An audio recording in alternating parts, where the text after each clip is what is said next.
Happy half fortnight, gents. This week, Sarah Bond has doubled down on her claims by saying, quote unquote, we are moving full speed ahead on our next gen hardware, focusing on delivering the biggest technological leap ever in a generation. Could you define and quantify which current biggest technological leap they would be usurping? And which is, I think, the first time that word has ever been used on DF Direct. And what that would mean in the two possible scenarios, pure hardware performance versus hardware plus AI software enhancements. I think they might find the latter harder to argue/market, so defining both definitions would be interesting. Also, do they mean when comparing the individual leaps within console manufacturers or across comparing across manufacturers? For instance, going from PlayStation to 6.2 teraflops to Xbox 360 PlayStation 2's 6.2 gigaflops to Xbox 360's 240 gigaflops would be a 38.7-fold increase. Even if you compare PS2 to PS3 within one manufacturer, it's 37.2x. I have a sneaking suspicion they might use the Series S as the comparator, but it would still be outlandish, e.g. 4 teraflop times 40 equals 160 teraflops. So even the weaker form of the hardware claim seems very unlikely. Thoughts, Foundryman? Is this just a big AI blag? Yeah, I think, basically the concept of having, quote unquote, the biggest technological leap ever in a generation, it can mean anything, and it doesn't necessarily mean teraflops. But, even with teraflops, we've seen stuff like dual issue FP32 used to inflate that particular metric. So, there's talks of PS5 Pro having 33 teraflops versus PS5's 10 teraflops, even though they're also saying it's only 45% extra GPU performance. So I think you've got to look at this more holistically as what defines a technological leap. And, I will be interested to see how they define it and what the comparator actually is.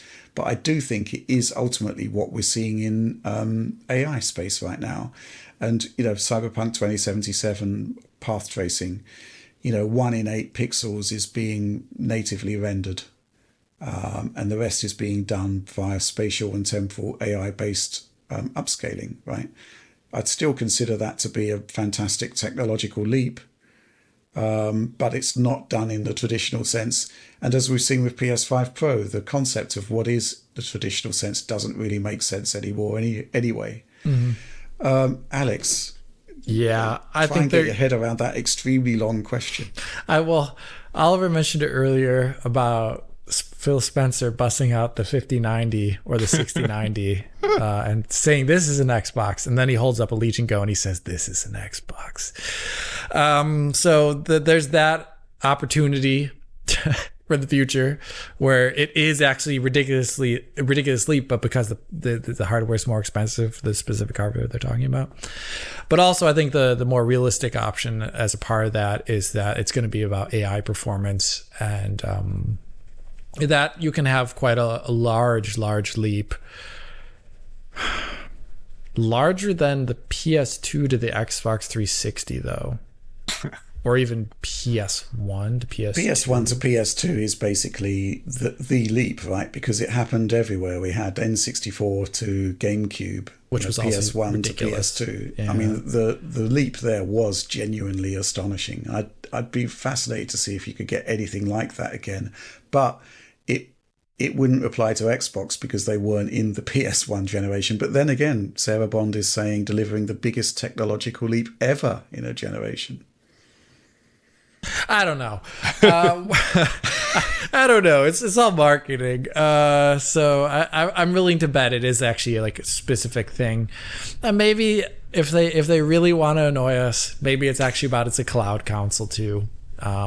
You have the power of every Microsoft Azure server in the palm of your hand.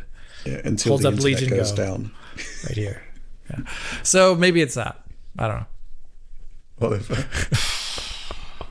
I agree completely with what's been said to this point, but I think, focusing on teraflops, it's the wrong metric to look at. open your mind to the possibilities of AI, I suppose. Think about what it could do for gameplay and rendering, and just let your mind go and just imagine where we'll be in 4 or 5 years and just say, well, that'll be in the next Xbox. I suppose that's what we're supposed to do here. I don't think the teraflops number will come close to what you're suggesting, a 40 times increase. That's obviously would be extremely intense. You could have a quad issue FB32. Yeah, so useless. Just keep on doubling. Well, if we want to start fiddling with numbers, why don't we start talking about like int 4 or something, int 8? Tops. You could certainly, we could certainly have 400, 800 trillion operations per second, integer operations per second. I mean, it's a possibility. But I could also just see because I think maybe Microsoft's current approach on PC is instructive, where they're establishing a baseline for what AI powered PCs are, which I think they say it's 40 tops roughly for an NPU unit, low power NPU unit to achieve 40 tops. So I think here they could basically be saying here's our baseline for, tops performance, and achieve that. And then that's part of the Xbox's future spec. I think there are a lot of ways they could go with it, but I would not look at the teraflop number at all. I just put that out of your head. It's just not the number to look at anymore. Just not. We've spoken about this in the past, where there is this kind of issue where on the one hand you're saying, hey, we're going to have this fantastic handheld, and then on the other side you're saying, hey, we're going to be delivering the greatest technological leap that's ever been seen. And it doesn't really make sense unless there's some other external factor we're not considering. And maybe it is, AI cloud, but that brings with it its own range of issues, specifically what happens when your internet connection goes down. And there's only, that there is still relatively massive latency talking to the cloud than there is doing it all on chip. So I do believe that if there is going to be the biggest technological leap ever in a generation, it's going to be a more holistic thing. But I do think they've got to prove it out. And I'm not sure that would have been the way I would have touted my next generation console, unless there is absolute confidence in the quality of what they're going to be putting out, and they're able to back it up with actual demonstrations. And I don't really see, I'm still sort of mystified by all of that. I guess there was a need for Microsoft to double down by saying, yes, we're not going to be departing the hardware space. We're going to be, we're all in on Gen 10 and it's going to be great.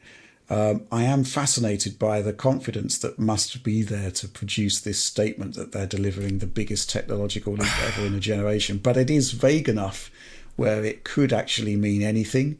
You just have to basically back it up with demos and software and games that actually deliver on that, while at the same time making those games playable on a ROG Ally-like device baffles me. So what if there's a demo, and this is cheap in terms of actually proving this, but what if there's a demo of a game like this? This is totally I don't think this is going to happen. Maybe it will. But what if there's a demo of a game, say it's a path trace game, and it's running on something that has ML based upscaling and ML based frame generation and maybe ML based denoising. And it's running that on the future Xbox, but alongside it is the same code, ML based everything with path tracing running on the Xbox Series X at 1 FPS. Yeah, that would be doable. But that would be a doable way to say literally 1 FPS versus 60 or 120, for example. That'd be ridiculous, but it'd be cheap because it's not, you wouldn't run that you can run Path Trace Cyberpunk at literally, I think, 2 FPS on a Steam Deck if you want to.